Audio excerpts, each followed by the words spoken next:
Hola, muy buenas tardes. ¿Cómo estamos? ¿Cómo vamos? ¿Cómo sentimos el día de hoy? Bueno, vamos a empezar con estudio introductorio para leer el Manifiesto Comunista por Néstor Cohen. El Manifiesto Comunista dejó huella. Sus páginas, devoradas con pasión por millones, influyeron de modo decisivo sobre la historia de la humanidad. La actualidad de este texto abruma.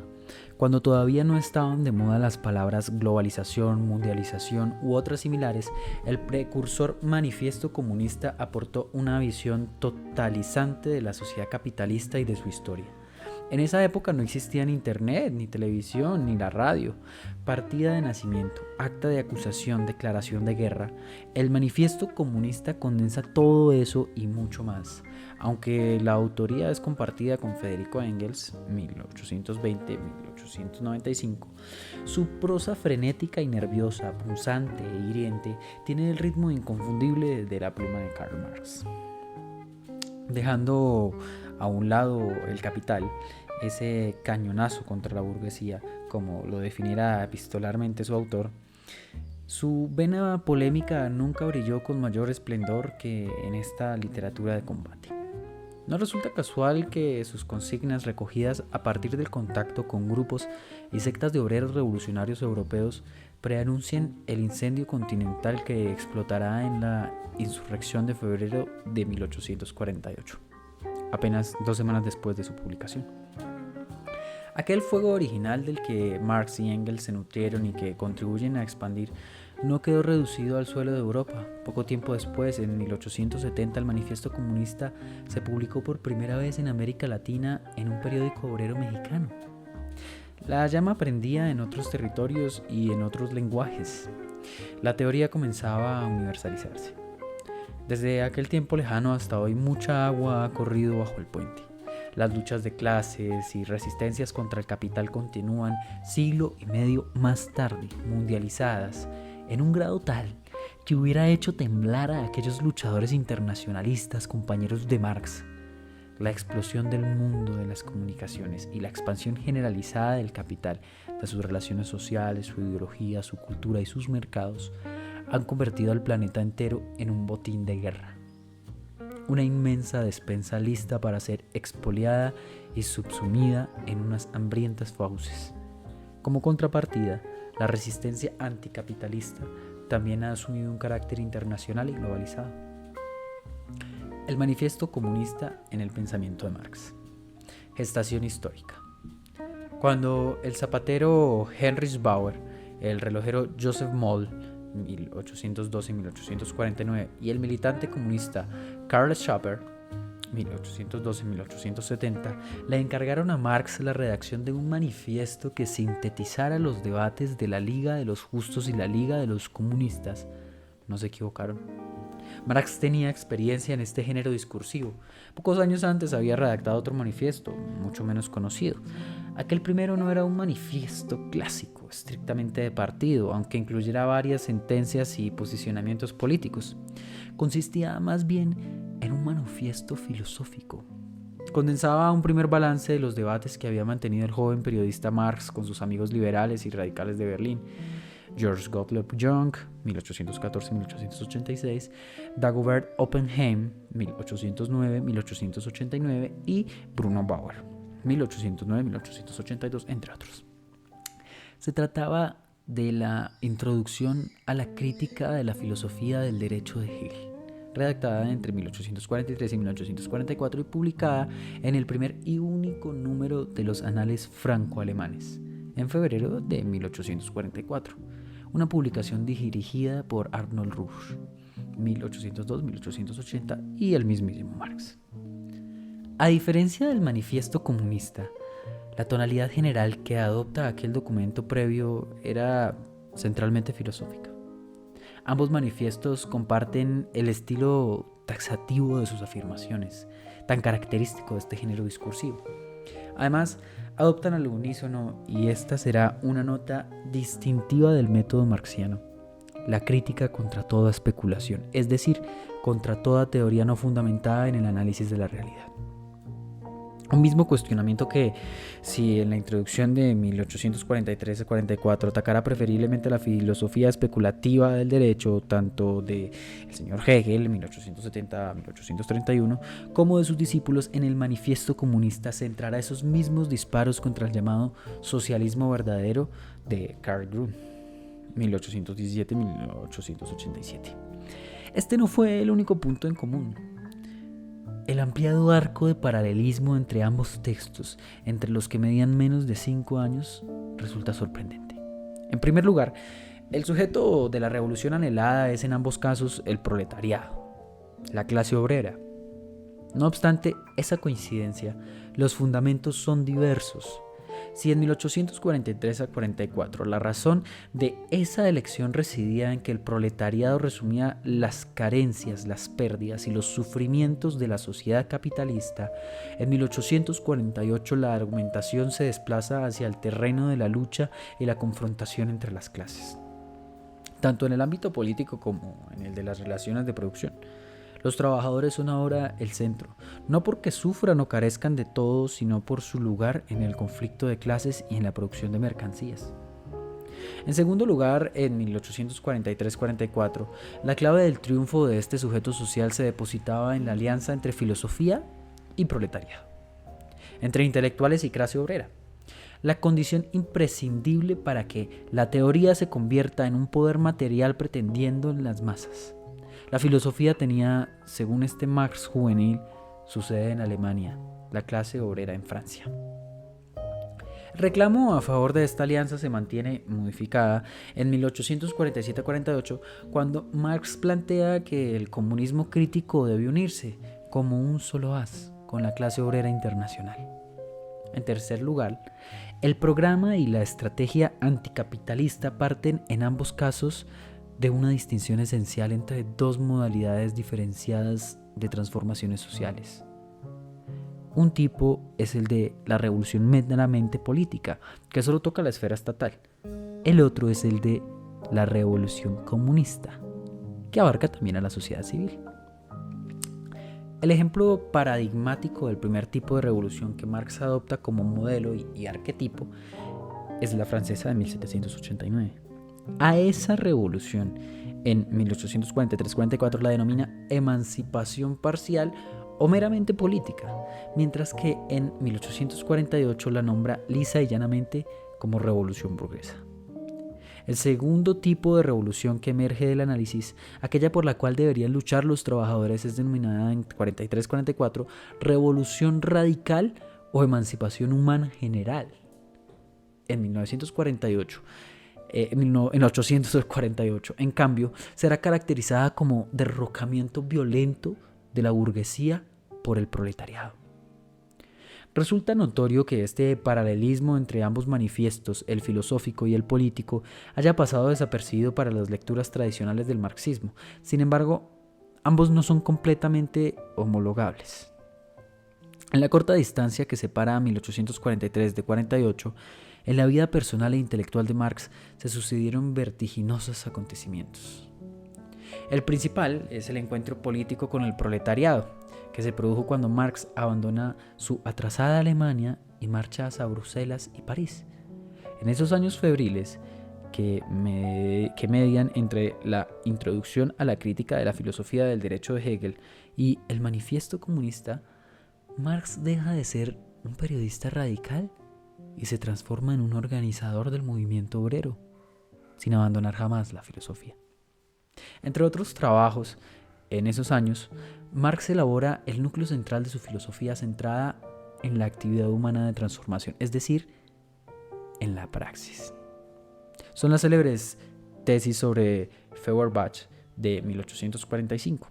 Allí, en la crítica contra la especulación del idealismo de Hegel y su escuela de discípulos alemanes, y en el duro cuestionamiento del materialismo de los pensadores burgueses franceses del siglo XVIII, los ideólogos de la Revolución de 1789, se resume su principal apuesta teórica.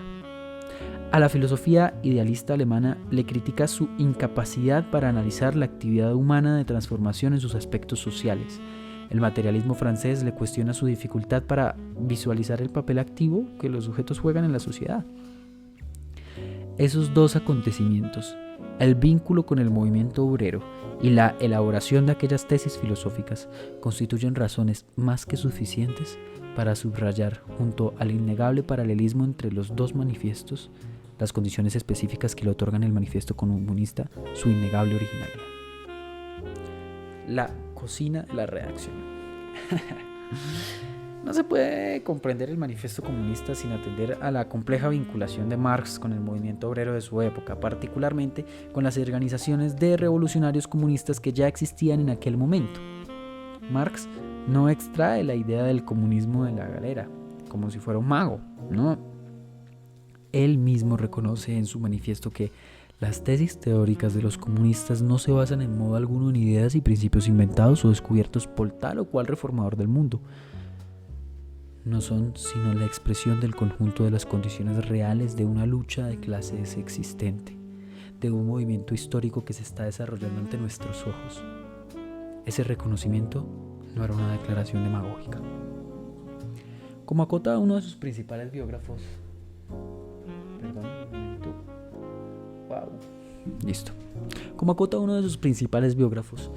David Riazanov, Marx se vincula con células revolucionarias mediante la construcción de todo un sistema de comités de responsables, perfectamente organizado, operante en el ámbito europeo. Pero estas corresponsalías no eran meramente contactos periodísticos, sino más bien gérmenes de células de una extensa red internacional.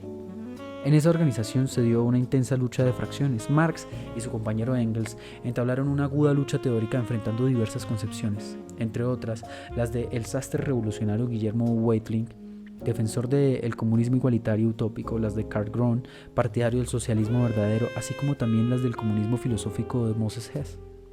Parte de esa lucha estuvo atravesada por la desconfianza de muchos trabajadores hacia los intelectuales, entre los que obviamente se encontraba Marx. De esta liga, la Liga de los Justos, señala Franz Metternich, 1846-1919, otro de sus biógrafos más importantes. Partió en enero de 1847 una iniciativa importantísima organizada como Comité de Correspondencia Comunista en Londres. Mantenía relaciones con el Comité de Correspondencia de Bruselas, pero en un plano mutuo de bastante frialdad. De un lado, reinaba en ella cierto recelo contra los intelectuales, que no podían saber cuáles eran las necesidades del obrero. De otro, cierta desconfianza contra los erizos, es decir, contra la limitación artesano-gremial de horizontes que cerraba en buena parte las perspectivas de la clase obrera alemana por aquella época. Superando poco a poco esa desconfianza recíproca originada en las concepciones económico-corporativas que todavía no vislumbran la necesidad de unir al obrero y al intelectual revolucionario, se logró una virtual fusión entre los militantes obreros de la Liga de los Justos, luego llamada Liga de los Comunistas, con las diversas corresponsalías en el seno de las cuales militaban intelectuales como Karl Marx en Bruselas y Federico Engels en París. La Liga de los Comunistas tuvo dos congresos en Londres. El primero se desarrolló en el verano de 1847. Marx no asistió a él. El representante por Bruselas fue Guillermo Wolff, 1809-1864, a quien Marx dedica el primer tomo de El Capital. Engels viajó como representante de los comunistas de París. En ese congreso se acordó democráticamente elaborar una profesión de fe comunista, que sería el programa de la Liga. Las diferentes regiones tenían que presentar su proyecto al congreso siguiente. Ese segundo congreso tuvo lugar en noviembre de 1847, también en Londres. Esta vez Marx asistió. Antes de esa fecha, Engels le había escrito que había esbozado una especie de catecismo o profesión de fe del comunismo, pero que creía que era mejor darle la forma literaria de manifiesto. Los debates duraron varios días, 10 en total, y Marx tuvo serias dificultades en la discusión de sus tesis hasta que finalmente se aprobaron. Como resolución del segundo congreso se estableció encargarle que redactara aquellas tesis bajo la forma de un manifiesto, como había propuesto inicialmente Engels. Nadie tan obsesivo ni meticuloso como Marx. El cumplimiento de su programa de investigación le llevó toda la vida, ni aún así pudo publicar todo lo que había escrito. El libro segundo, el tercero y el cuarto de El Capital fueron editados póstumamente por Engels y Kautsky. En uno de los prefacios a esos libros, Engels señala la puntillosidad exasperante con que Marx se había abocado al final de su vida a estudiar en idioma original las estadísticas rusas que necesitaba consultar para sus estudios sobre la renta del suelo. De ahí que no pudiera concluir El Capital. Ese fue su particular estilo de trabajo. Nunca un artículo a la ligera, jamás un libro escrito de apuro y a vuela pluma. Por eso cuando el segundo congreso de la Liga le encomienda la redacción, Marx no se pone a confeccionarlo de inmediato. Eso explica la premura de la afibrada carta que el Comité Central de la Liga le envía, con la resolución adoptada el 24 de enero de 1848. La carta dice así: el Comité Central, por la presente, encarga al Comité Regional de Bruselas que comunique al ciudadano Marx que, si el manifiesto del Partido Comunista, del cual asumió la redacción en el último congreso, no ha llegado a Londres el 1 de febrero del año actual, se tomarán las medidas pertinentes contra él. En el caso de que el ciudadano Marx no cumpliera su trabajo, el Comité Central solicitará la inmediata devolución de los documentos puestos a disposición de Marx en nombre y por orden del Comité Central. Schapper, Bauer, Moll. La presión de los obreros dio resultado. El manifiesto comunista se publicó por fin en Londres en febrero de 1848. Allí Marx retoma las ideas que Engels había expresado en Principios del Comunismo, el catecismo que redactado entre fines de octubre y principios de noviembre de 1847. En los prefacios agregados posteriormente a las ediciones alemana de 1883 e inglesa de 1888, Engels sostiene sin ambigüedades que la idea fundamental de que está penetrado todo el manifiesto pertenece única y exclusivamente a Marx. En el mismo sentido, apunta Riazanov que solamente él tuvo la responsabilidad política del manifiesto ante la Liga, y si el manifiesto ofrece tal impresión de unidad, es precisamente porque lo escribió Marx solo. Entre otras razones, la tesis de Riazanov y de M. Rubel sobre la autoría se podría agregar la presencia impactante de las metáforas shakespearianas que súbitamente se entrecruzan en el texto. Ya desde el inicio del manifiesto comunista nos chocamos con ellas. Allí el comunismo se transforma para Marx en un fantasma, mientras que según el 18º Brumario de Luis Bonaparte de 1852, la revolución asume la figura de un viejo topo. Ambas expresiones metafóricas, la del fantasma espectro y la del topo zarpador y subterráneo, remiten inmediatamente al Hamlet de William Shakespeare. Al igual que Goethe, el dramaturgo isabelino era absolutamente idolatrado por Marx y su familia.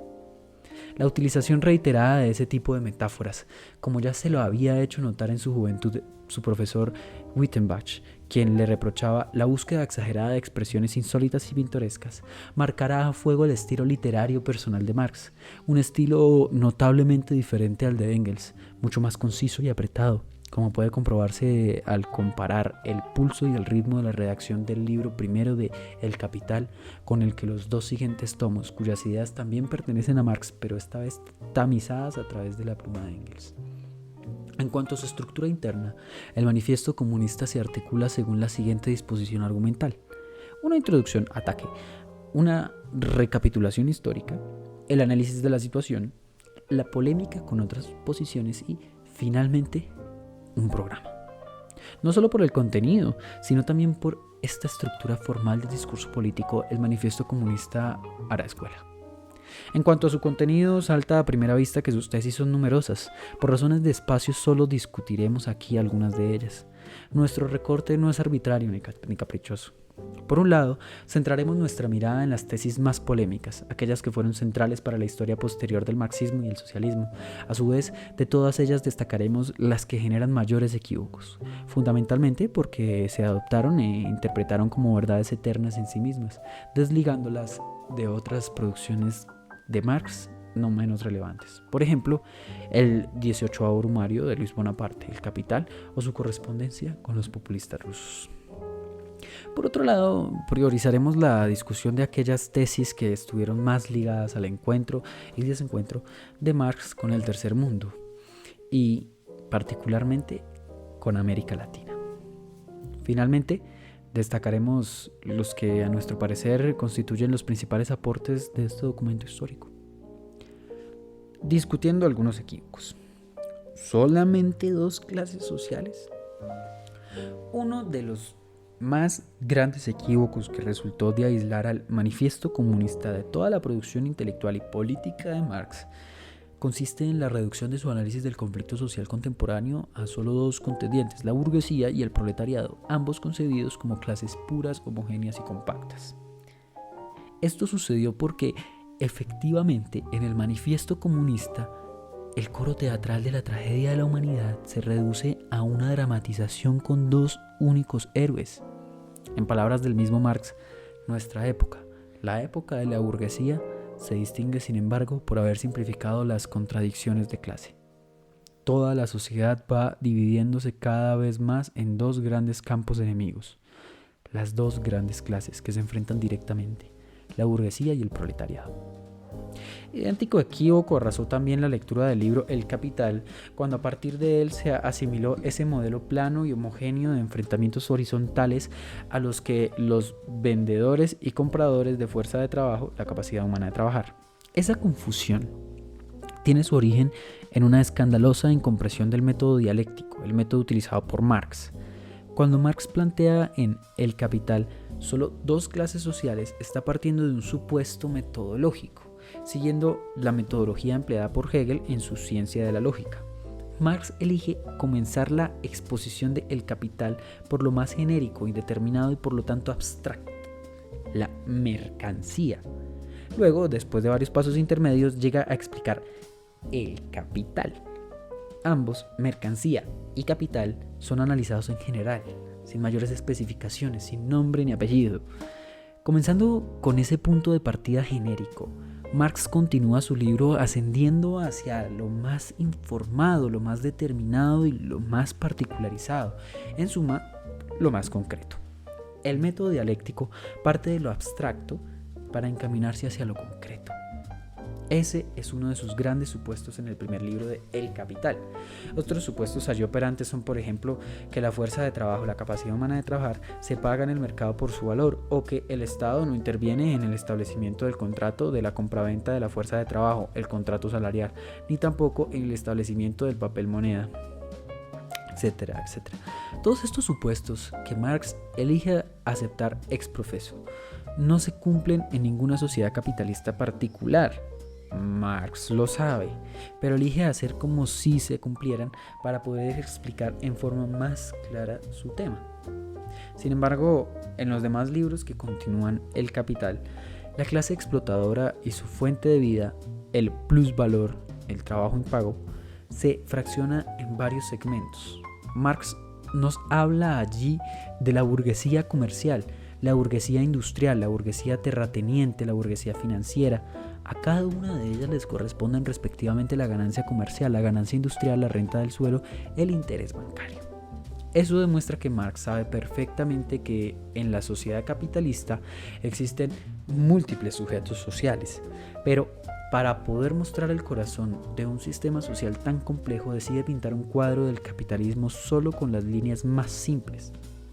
Entonces elige comenzar su exposición lógico-dialéctica del modo de producción capitalista por una hipótesis y un supuesto de carácter abstracto general, para luego ir ascendiendo en su demostración hacia lo más concreto y lo complejo. Comienza pintando solo dos clases homogéneas para llegar más tarde a la conclusión que estas clases se fraccionan y se subdividen. El bosquejo de cuadro inicial se transforma luego en un fresco vivo multicolor donde afloran todos los matices. Por lo tanto, Marx jamás pretendió plantear que en la sociedad capitalista contemporánea solo existen dos clases uniformes. Al pasar por alto esta insoslayable reserva metodológica absolutamente central en su modo de expresión, habitualmente se leyó e interpretó su teoría del capitalismo como una visión marcadamente reduccionista y simplista de los enfrentamientos sociales. Lo mismo le sucedió al manifiesto comunista. También allí Marx intentaba resumir y abstraer la inmensa gama de matices, contradicciones y enfrentamientos interclasistas de la sociedad capitalista para dotar al movimiento obrero de una mirada estratégica y global. Lo que tenía en mente era señalar un enemigo definido, algo sin lo cual es muy difícil plantearse una lucha seria y a largo plazo, la burguesía en su conjunto. Pero cuando Marx se desplaza metodológicamente desde el alto nivel de abstracción de su exposición lógica, propia del primer tomo de El Capital, o de su construcción político-estratégica presente en el Manifiesto Comunista, y se aboca a estudiar una formación social específica en un momento coyuntural determinado de la historia, afloran todos los matices, todos los colores intermedios, toda la gama de los grises.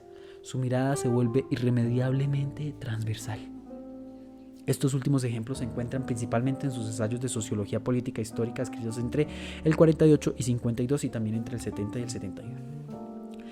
Tanto en las luchas de clases en Francia, en el 18 Brumario de Luis Bonaparte, probablemente el más rico de todos estos textos, como en La Guerra Civil en Francia, Marx deja de lado aquel presupuesto metodológico. En estos textos pasa en otro nivel de abstracción del discurso epistemológico más ligado a la realidad empírica, a un análisis centrado en un enfrentamiento que atraviesa las clases sociales de manera transversal. En ese último abordaje, cada clase se fracciona internamente, se realizan alianzas y compromisos interclasistas en la sociedad civil. El Estado, que antes parecía estar ausente y ahora se muestra con una cierta autonomía, adquiere el papel central en esta disputa. El interrogante obvio, la pregunta del millón, debería plantearse esa notable asimetría entre la bipolaridad clasista, homogénea y horizontal, el Manifiesto Comunista y el primer tomo de El Capital, y la heterogeneidad transversal de el 18 Brumario de Luis Bonaparte y la Guerra Civil en Francia. ¿No se dio cuenta Marx de que se basaba en modelos de análisis sociopolíticos aparentemente excluyentes y dicotómicos? ¿Fue tan ingenuo y descuidado como para no advertir esa impactante asimetría? La respuesta es más evidente. La clave para comprender esa disparidad de niveles en los que se mueve el discurso de Marx reside justamente en la comprensión de su método y las distintas esferas de abstracción en las que opera. No se entiende a Marx si se soslaya su método dialéctico. En la historia de las ideas socialistas, Lenin, 1870-1924, supo destacar con mayor tino y lucidez ese doble nivel epistemológico en que se despliega el discurso político de Marx. Dejando a un lado las innumerables ocasiones puntuales en que su práctica política utiliza productivamente la metodología dialéctica, Lenin se vale principalmente de dos categorías teóricas para no confundir jamás los niveles de análisis políticos. El primero de los conceptos es el de formación económico-social. Lenin lo adopta de los prólogos de Marx a El Capital. Lo hace en su libro juvenil ¿Quiénes son los amigos del pueblo y cómo luchan contra los socialdemócratas? Según Lenin, la categoría de formación económico-social permite comprender qué tiene de general y común a todos los países una determinada sociedad puntual y qué tiene en cambio de específico e irrepetible. El segundo concepto es el de fuerza social, que Lenin adopta tanto de El Capital como de el 18 Brumario de Luis Bonaparte, fundamentalmente de la referencia al enfrentamiento transversal que segmenta distintas fracciones de clase. Lenin elogia la mirada estratégica construida por Marx en el Manifiesto Comunista. Le parece acertada por focalizar en la burguesía, tomada en su conjunto, como el enemigo de los trabajadores a largo plazo. El concepto de fuerza social le permite al mismo tiempo comprender la necesidad de construir alianzas con otras facciones de clase, los campesinos, los segmentos juveniles y estudiantiles, etcétera, etcétera, e intentar dirigirlas política y culturalmente contra la burguesía.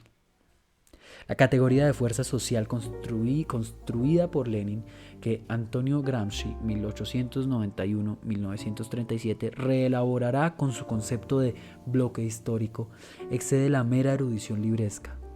A Lenin le sirve para rechazar aquellas interpretaciones simplistas y lineales del Manifiesto Comunista que no comprenden su método dialéctico. Gracias a ella, Lenin pudo sentar las bases de la célebre teoría de la hegemonía, una teoría que fue el principal aporte de Lenin a la filosofía de la praxis, al decir el del mismo Gramsci.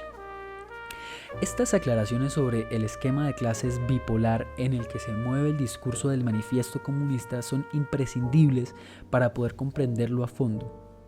Otro de los grandes problemas que presenta este texto se asienta en el complejo vínculo entre el manifiesto comunista y, primero, la filosofía universal de la historia que termina legitimando la supremacía de Europa occidental y segundo, la noción lineal del progreso, núcleo de una lectura simplista del marxismo entendido como un producto subsidiario de la modernidad ilustrada europea. Marxismo y modernidad europea. Desde joven, Marx se puso a interpretar todo el desarrollo de la humanidad desde los moldes y preconceptos a priorísticos de una filosofía universal de la historia, principalmente la formulada por su maestro Hegel, para quien cada época histórica se tenía que ajustar a una idea preconcebida de antemano y además Occidente guardaba para sí la supremacía histórica sobre otros pueblos y culturas. A pesar de ello, es indudable que Marx realiza en el Manifiesto Comunista algunas aseveraciones que lo acercan peligrosamente a esa misma filosofía universal, previamente criticada. Principalmente cuando se refiere al rumbo del desarrollo histórico, por ejemplo, con un tono cerradamente occidentalista. Marx dice que, merced al rápido perfeccionamiento de los instrumentos de producción y al constante progreso de los medios de comunicación, la burguesía arrastra a la corriente de la civilización a todas las naciones hasta las más bárbaras. Del mismo modo que ha subordinado el campo a la ciudad, ha subordinado los países bárbaros o semibárbaros a los países civilizados, los pueblos campesinos a los pueblos burgueses, el Oriente a Occidente. En la misma tonalidad del manifiesto, Marx sostiene 3 años más tarde que el oro californiano se vierte a raudales sobre América y la costa asiática del Pacífico y arrastra a los reacios pueblos bárbaros al comercio mundial, a la civilización. La presencia contundente y chocante de esos fragmentos nos habla de una tensión interna en su pensamiento y en su discurso teórico acerca de la historia. Esto es así porque Marx ubica en Occidente lo que denomina la corriente de la civilización de la historia mundial de manera harto análoga a la utilizada por los defensores de una filosofía de la historia universal que en última instancia terminaba legitimando la preeminencia económica, política y militar occidental sobre todos los demás pueblos y comunidades. Es necesario observar que en este peligroso acercamiento a la filosofía de la historia universal, Marx emplea determinados términos cuya carga semántica es ideológicamente inexcusable. Se refiere a la civilización occidental y a la barbarie de los pueblos no occidentales. Según este temprano punto de vista centrado en los países occidentales, la civilización es circunscripta solamente a Inglaterra, Francia y Alemania, a lo sumo extensible a los Estados Unidos. Una visión absolutamente eurocéntrica de la historia, inadmisible para una concepción que pretende emancipar a todos los pueblos del mundo y que se opone a todas las dominaciones. En este sentido, resulta más que justa la advertencia que León Trotsky, 1879-1940, alguien absolutamente insospechado de nacionalismo, hizo en su época. Este autor alerta a los lectores del Manifiesto Comunista que el pensamiento revolucionario no tiene nada en común con la idolatría. Los programas y predicciones se verifican y corrigen a la luz de la experiencia. También el Manifiesto Comunista requiere correcciones y adiciones, una recomendación que lamentablemente muy pocas veces han seguido las distintas ortodoxias del marxismo. Más adelante, Trotsky focaliza sobre una de esas necesarias: correcciones y adiciones. Sostiene que el Manifiesto Comunista no contiene ninguna referencia a la lucha de los países coloniales y semicoloniales por su independencia. La cuestión de la estrategia revolucionaria en los países coloniales y semicoloniales no se aborda, por lo tanto, para nada en el manifiesto. Según el horizonte que tiñe la mirada de Marx durante este periodo, no solo la periferia precapitalista, sino también la Europa colonial, ejemplo Irlanda, o atrasada, ejemplos España, Portugal e Italia, quedan notoriamente excluidas de aquello que él considera como la civilización. El uso categorial de la dicotomía civilización-barbarie, la firme creencia en el carácter progresivo de la expansión mundial inaugurada por la moderna burguesía occidental y la explícita descalificación del mundo rural, al cual Marx no se duda en atribuirle cierto idiotismo, constituyen una sólida matiz de pensamiento cuyos hilos teóricos estarán presentes en el Manifiesto Comunista. Marxismo igual a progresismo. El desarrollo ascendente de la sociedad burguesa violatorio de los viejos lazos sociales premodernos y precapitalistas, creador al mismo tiempo de una sociedad, un mercado y una historia por primera vez mundiales, es caracterizado por el Marx de fines de la década del 40 como una clara muestra de progreso.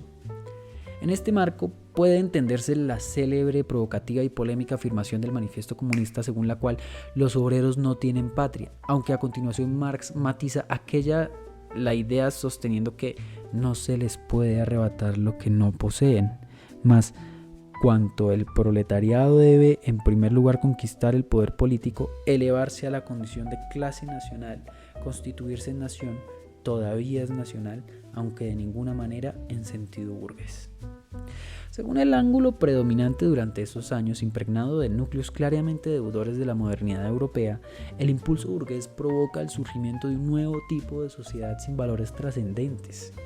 En este proceso de secularización dejan de tener vigencia y se esfuman en el aire todos los hábitos añejos y modos de vida antiguos que presuponían un encantamiento del mundo. Aparece en su lugar el predominio cruel, despiadado y absoluto del valor de cambio y del dinero. Afirma nuevamente el manifiesto: la burguesía ha despojado de su aureola a todas las profesiones que hasta entonces se tenía por venerables y dignas de piadoso respeto. La burguesía ha desgarrado el velo de emocionante sentimentalismo que encubría las relaciones familiares y las redujo a simples relaciones de dinero. La burguesía ha revelado que la brutal manifestación de la fuerza en la Edad Media, tan admirada por la reacción, tenía su complemento natural en la más relajada holgazanería. Todo lo estamental y estancado se esfuma, todo lo sagrado es profano, y los hombres, al fin, se ven forzados a considerar serenamente sus condiciones de existencia y sus relaciones recíprocas. Marx encuentra en el centro de gravedad de la sociedad capitalista, al interior de su célula básica, la mercancía, un carácter social esencialmente contradictorio. Allí, en el descubrimiento de esa contradicción, puede ubicarse su amarga protesta antimoderna y su condena dionisíaca del predominio salvaje de la cantidad. Una cantidad que oprime y prostituye el arte, esfera esencialmente cualitativa. Subsume el tiempo libre, corrompe toda emancipación humana y atropella todo impulso vital. Esa protesta antimoderna, presente en algunas de las mejores páginas de sus manuscritos económico-filosóficos de 1844, convive en su pensamiento junto con su innegable elogio de la modernidad que atraviesa el manifiesto. Ese despliegue crítico antimoderno ha sido inexplicablemente soslayado por sus críticos posmodernos. Aún dando cuenta de esa tensión irresuelta, no puede desconocerse el matiz modernista que en 1847-48 contornea sus afirmaciones históricas. Recordemos en este sentido que el manifiesto celebra como algo históricamente positivo la emergencia de la gran industria moderna, desarrollando por el incesante ímpetu de la burguesía moderna, clase social que no duda en utilizar como herramienta de su proyecto mundializador y expansionista al Estado moderno. Este particular horizonte en el que se inscribe su contradictorio modo de entender la historia, a caballo entre la crítica y la apología de la modernidad, se prolongará en Marx hasta mediados de los años 50. En esa década, la impronta modernista y eurocéntrica que aún impregna gran parte de sus escritos políticos lo condujo a un dilema desgarrador. La herida que en su pensamiento abrió ese dilema constituye la esencia de todo pensamiento trágico. En términos morales, Marx condena duramente los escandalosos y brutales avances colonialistas en las zonas no occidentales, pero los justifica en el orden teórico. Esos avances son deslenables y aborrecibles, pero trágicamente inevitables. El caso más notable lo constituye su evaluación positiva sobre la acción del colonialismo inglés en la India. A inicios de la década del 50, Marx llega a sostener que Inglaterra fue el instrumento inconsciente de la historia, al disolver las formas arcaicas y preindustriales indias. En dicho artículo, Marx culmina recordando unos versos de Goethe cuando éste escribía: «¿Quién lamenta los estragos si los frutos son placeres?». Con el mismo ademán, en estos años Marx apoya la introducción del ferrocarril británico en el país asiático, pues, según su diagnóstico, se convertiría en un verdadero precursor de la industria moderna.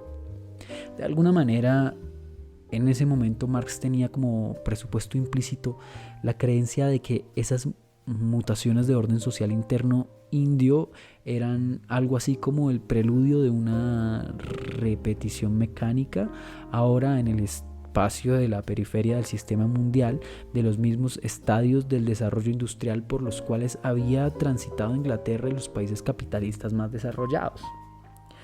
En esas décadas, esta convicción general era compartida entusiastamente por Engels. Su gran amigo y compañero, desde la misma perspectiva progresista, festejaba el impetuoso avance del imperialismo norteamericano en América Latina. En América hemos presenciado la conquista de México, la que nos ha complacido. Constituye un progreso también que un país ocupado hasta el presente exclusivamente de sí mismo, desgarrado por perpetuas guerras civiles e impedido de todo desarrollo. Un país que en el mejor de los casos estaba a punto de caer en el vasallaje industrial de Inglaterra. Que un país semejante sea lanzado por la violencia al movimiento histórico.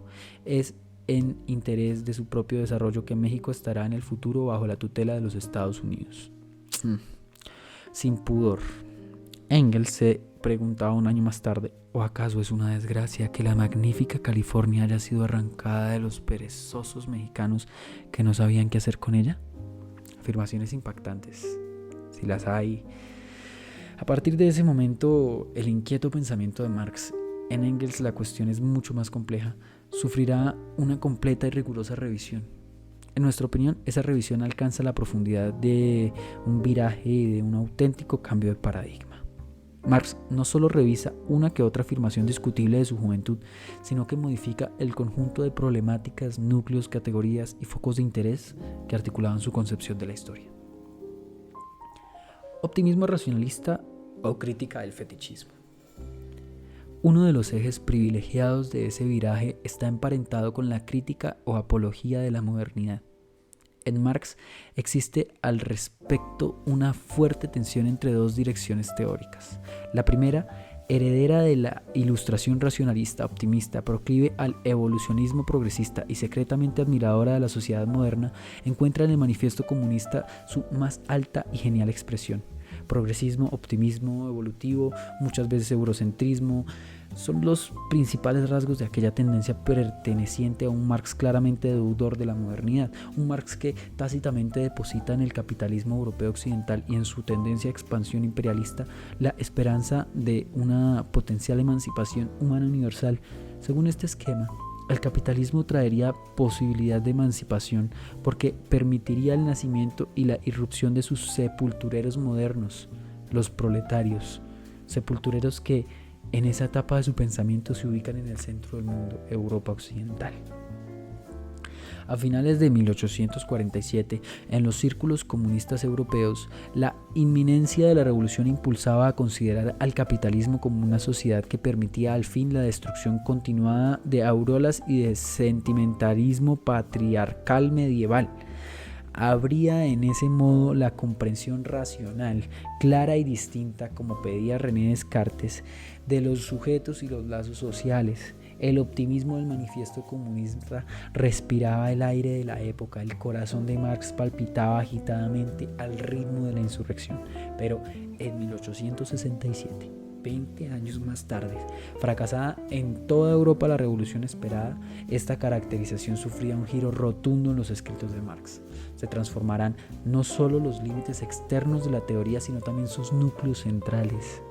Allí se inscribe un pasaje famoso de El Capital: el fetichismo de la mercancía y su secreto. Es justamente en este célebre pasaje donde puede rastrearse el cambio de paradigma que separa esta última obra en relación al manifiesto modernista. A partir de ella, Marx invierte de pies a cabeza la evaluación global que hace de la modernidad en el manifiesto comunista.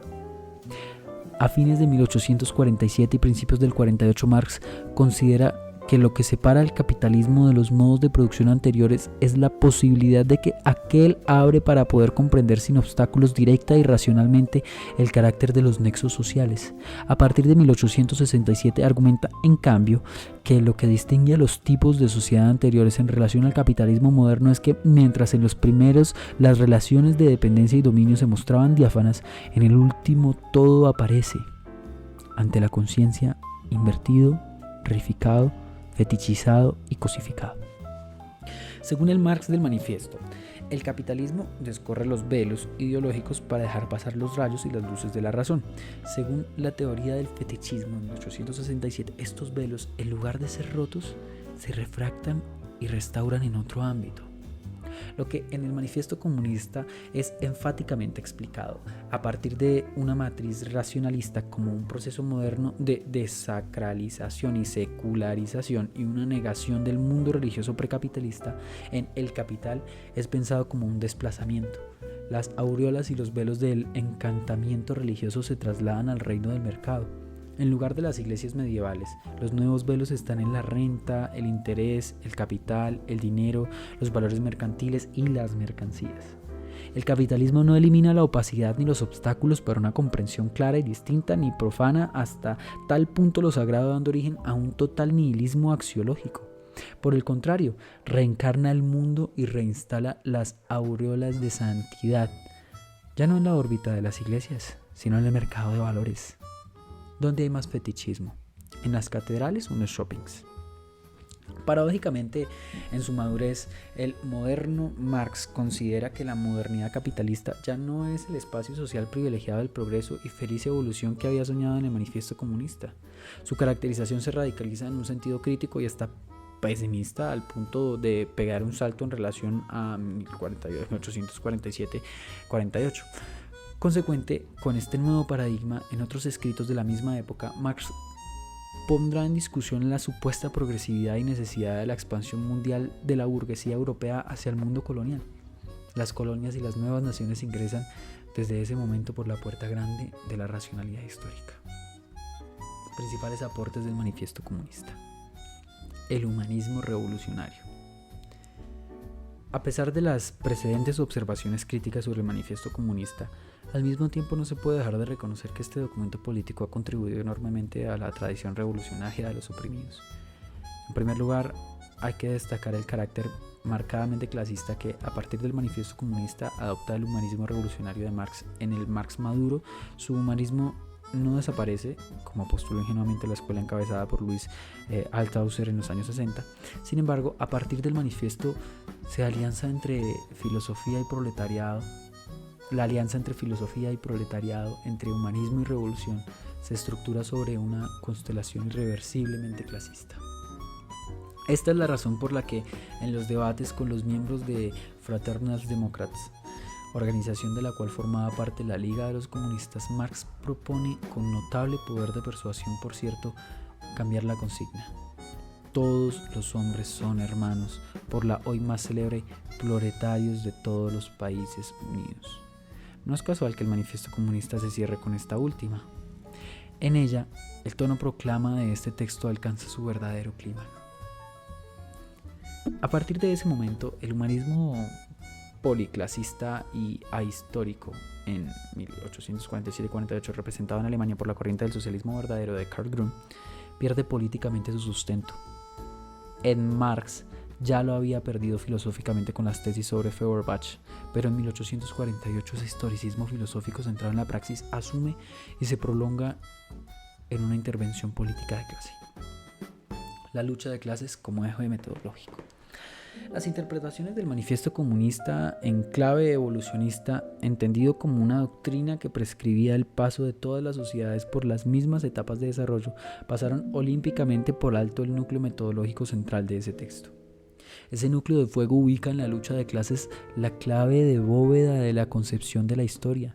La historia de todas las sociedades que han existido hasta hoy, nos dice Marx, se desenvuelve en medio de contradicciones de clase, de contradicciones que revisten formas diversas en las diferentes épocas. Esa es justamente la apuesta fuerte del manifiesto, su principal aporte teórico, algo así como su espíritu, que excede largamente cualquier tesis particular que pudiera hoy estar reprimida.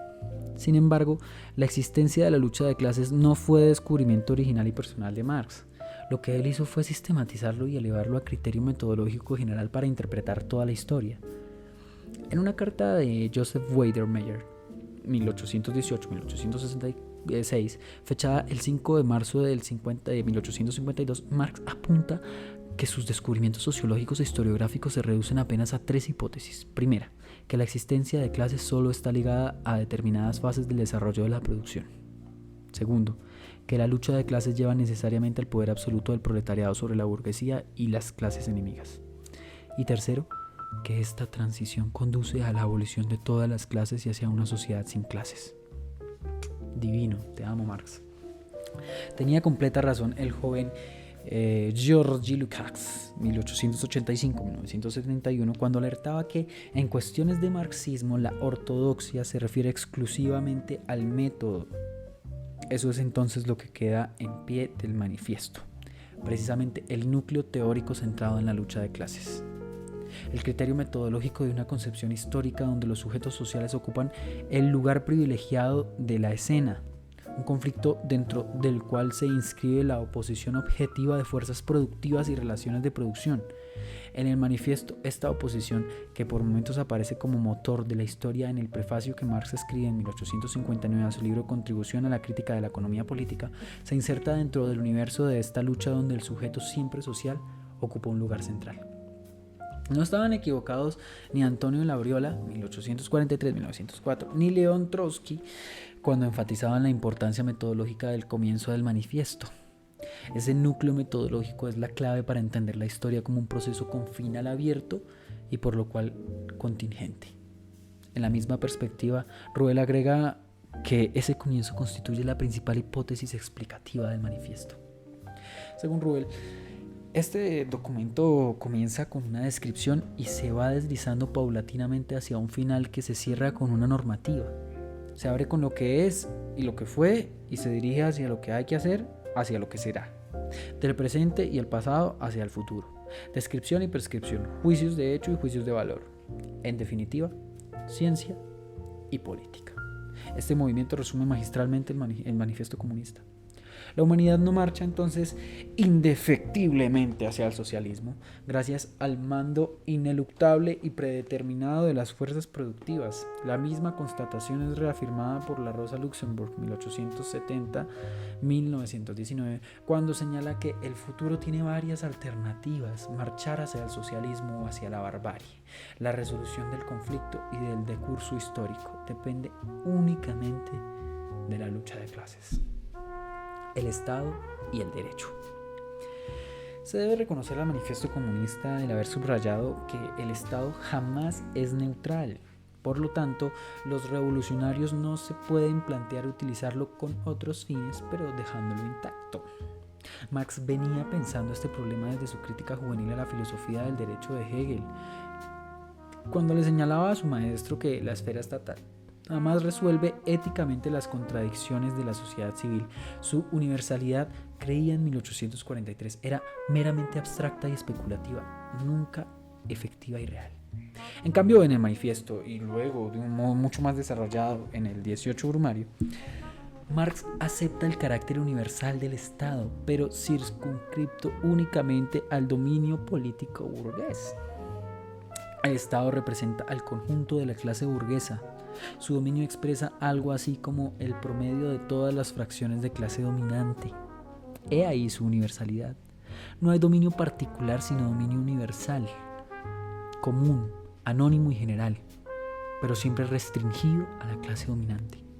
Hegel no se había equivocado entonces al señalar en el Estado la instancia de universalidad, aunque solo valiera para describir el dominio hegemónico mediante el cual el Estado logra licuar el atomicismo particularista de cada uno de los burgueses individuales para lograr un dominio general que se impone sobre el conjunto de las demás clases. De este modo se explica la fórmula del manifiesto. El Estado no es más que una junta de negocios comunes de la burguesía moderna. Lo que interesa aquí es precisamente ese carácter de común y por lo tanto universal que adopta el Estado. Marx no está pensando en el Estado en general, sino en el Estado representativo moderno, en la república burguesa parlamentaria. Esa es la particular dirección en que el 18 Brumario desarrolla la concepción política del manifiesto. Creemos que solo de este modo se puede comprender, al margen de todo instrumentalismo y fetichismo, la concepción del Estado que deja entrever el manifiesto. Por ejemplo, cuando afirma explícitamente que la burguesía, después del establecimiento de la gran industria y del mercado universal, conquistó finalmente la hegemonía exclusiva del poder político en el Estado representativo moderno. Al concebirlo de este modo, no solo como aparato o estado fuerza, sino también como productor de consenso, el estado representativo moderno se transforma en un ámbito de negociaciones, junta de negocios y compromisos políticos entre diferentes fracciones de clase burguesas. La doctrina del estado fuerza igual aparato tiene la ventaja de que destaca la violencia inmanente que conlleva el capitalismo como sociedad, pero lamentablemente no da cuenta de ese plus que le permite a la burguesía construir su hegemonía, el consenso, el fetiche de la república parlamentaria con su dominación general, anónima y universal que tanto se esforzó Marx por desmitificar en sus análisis de 1848-1852. Las mismas consideraciones valen para el derecho concebido en el manifiesto como la voluntad de la clase dominante erigida en ley. Tiene la ventaja de mostrar la violencia, el autoritarismo consustancial y estructural a todo capitalismo. En ese sentido, esa fórmula juega la función desmitificadora del supuesto Edén de los derechos humanos que Marx había comenzado a emprender ya en la cuestión judía, en su crítica de la Constitución francesa de 1793, la más radical de todas, y que luego continúa en El Capital. En ese horizonte, la definición del derecho que adelanta el manifiesto se inscribe en la misma línea libertaria del Marx crítico del liberalismo y de toda ficción jurídica. La globalización del capitalismo. Por último, el tema que hoy se ha transformado en el eje de las nuevas disputas a nivel mundial, la globalización, ese explosivo proceso de expansión del capital que supera los límites estrechos del Estado-nación propios de la época en que predominaba el capital industrial y su mercado interno, un movimiento que tiñe al planeta en su conjunto de la tonalidad mercantil. Ese proceso es anunciado a sus contornos más precisos y de un modo casi profético por el manifiesto comunista. Los vaticinios y descripciones que adelanta este documento todavía se han desarrollado plenamente en aquella época. Recién hoy podemos comprobar que aquella era solo una tendencia, una dirección posible futura. Solo ahora se ha convertido en un palpitante y angustiante realidad. Nada más actual que aquella descripción de Marx cuando sentencia que en lugar del antiguo aislamiento de las regiones y naciones que se bastaban a sí mismas, se establece un intercambio universal, una interdependencia universal de las naciones, y esto se refiere tanto a la producción material como a la producción intelectual. Aquí está ya comprendida la aldea global tan en boga en el mundo del internet y el capital internacional, pero escrito hace 150 años. Se podría pensar que ese vaticinio acierta fortuitamente producto de la imaginación arriesgada del autor. No ese es el caso. La tendencia posible estaba ya larvada, inmanente, cuando a partir de ese núcleo Marx comienza a desanudar los primeros hilos y lazos sociales que solo hoy han terminado de tejerse a nivel mundial, llega a la conclusión que por primera vez en la historia el mundo comienza efectivamente a ser redondo. Ningún escritor burgués de la misma época capta con semejante precisión el núcleo central del movimiento histórico que tiene ante sus ojos Marx. El núcleo metodológico de la lucha de clases y problemática de la mundialización en ciernes constituyen, entonces, los dos ejes principales del manifiesto que hoy gozan de una impactante actualidad. El capitalismo mundializado vaticinado por Marx y concretizado hoy en día no ha resuelto ni uno solo de los problemas que lo caracterizan cuando se escribe este documento. El manifiesto comunista constituye, en definitiva, un texto crítico, científico, ideológico y político al mismo tiempo. Un texto que interpela a sus lectores y les reclama tomar partido.